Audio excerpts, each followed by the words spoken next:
কোনো এক সময়ে কোনো এক রাজ্যে একজন রাজা বাস করতেন। তিনি খুব সৎ এবং দয়ালু ছিলেন। একদিন তার ছোটবেলার বন্ধুর সাথে তার দেখা হলো। ওই বন্ধুটি তার অলসতার জন্য খুবই দরিদ্র ছিলেন।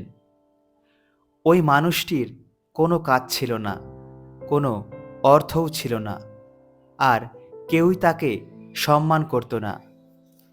তিনি সর্বদাই নিজের দুর্ভাগ্যের জন্য অন্যদের দোষারোপ করতেন।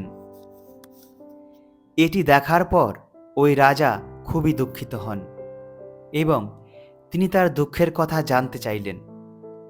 তার বন্ধুটি তখন তাকে জানাতে লাগলেন, সবাই আমাকে অকর্মণ্য ভাবে, আমাকে বলে আমি জীবনে কোনো কিছুই করতে পারবো না, কিন্তু আমি যখনই কোনো কাজ খুঁজতে কোথাও যাই, সবাই আমাকে না করে দেয়। আমি বুঝতে পারছি না আমি এখন কি করব। তখন ওই রাজাটি বললেন, ঠিক আছে, আমি তোমাকে সাহায্য করব। সূর্যাস্তের মধ্যে তুমি আমার কোষাগারে এসে যতখানি সোনা এবং রত্ন সংগ্রহ করতে পারবে, আমি কথা দিচ্ছি ওইগুলি সবই তোমার হবে। তার বন্ধুটি তখন খুবই আনন্দিত হলেন এবং সে তখনই তার বাড়িতে গিয়ে তার স্ত্রীকে সমস্ত কথা খুলে বললেন। তার স্ত্রী তখন তাকে সেই সময়ই রাজার কোষাগারে যেতে বললেন। কিন্তু ওই ব্যক্তিটি বললেন, আমি এখন ক্ষুধার্ত, আমি এখন একটু খেয়ে নিই, তারপর রাজার কাছে যাব।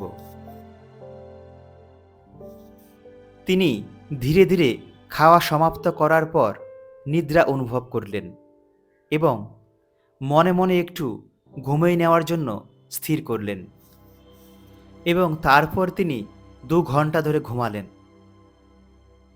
যখন তার ঘুম ভাঙল, তখন দুপুর পেরিয়ে গেছে।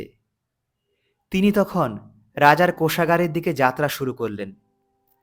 কিছু দূর যাবার পর তিনি খুবই গরম অনুভব করলেন এবং মনে মনে স্থির করলেন, রাস্তার ধারে ওই গাছের নিচে একটু বিশ্রাম নেওয়া যাক। গাছের নিচে বিশ্রামের সময় ঠান্ডা সতেজ বাতাসে তিনি আবার ঘুমিয়ে পড়লেন এবং তিনি আরও 4 ঘন্টা সেখানে ঘুমিয়ে পড়লেন।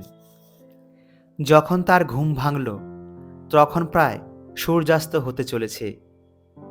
তিনি খুব দ্রুত রাজার কোষাগারের দিকে চলতে লাগলেন, কিন্তু তখন অনেকটাই দেরি হয়ে গেছে। প্রাসাদের দরজা তখন বন্ধ হয়ে গেছে এবং তিনি বুঝতে পারলেন তিনি তার ধনী হবার সুযোগটা হাতছাড়া করে ফেলেছেন। লোকটি তখন খুবই হতাশ হয়ে পড়লেন এবং তিনি মনে মনে বুঝতে পারলেন তিনি মস্ত বড় সুযোগ হাতছাড়া করে ফেলেছেন, কারণ তিনি তার সময়ের মূল্য সঠিকভাবে দেননি। তিনি তার সময়কে সঠিকভাবে কাজে লাগাননি। বন্ধুরা, পৃথিবীতে বড় বড় মহান মানুষ বলে গেছেন, সময়ের মূল্য অসীম। তুমি যদি সময়কে সঠিক মূল্য না দাও, তবে সময়ও তোমাকে একদিন মূল্যহীন করে দিয়ে যাবে। সময় খুবই দামি হয়, একবার হারিয়ে ফেললে আর ফিরে পাওয়া যায় না।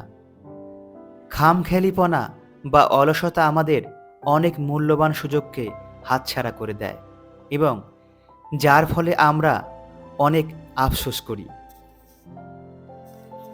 যদি আমরা আমাদের সময়কে সঠিকভাবে ব্যবহার করতে পারি, তবে আমরা আমাদের লক্ষ্যকে খুব সহজে অর্জন করতে পারব এবং জীবনে সফলতা অর্জন করতে পারব। মনে রাখতে হবে, নিরন্তর প্রচেষ্টা বা সময়ের সঠিক ব্যবহারই হল সফলতার মূল চাবিকাঠি। তাই সময়কে সঠিকভাবে ব্যবহার করে আমাদের পরিকল্পিত লক্ষ্যের দিকে নিরন্তর প্রয়াস করে এগিয়ে যেতে হবে। তো বন্ধুরা, ভিডিওটি কেমন লাগলো নিচে কমেন্ট করে জানিও। ভালো লাগলে চ্যানেলটি লাইক, কমেন্ট, শেয়ার এবং সাবস্ক্রাইব করে আমাদের সঙ্গে থেকো। দেখা হচ্ছে পরের কোনো ভিডিওতে। ততক্ষণে সবাই ভালো থেকো, সুস্থ থেকো।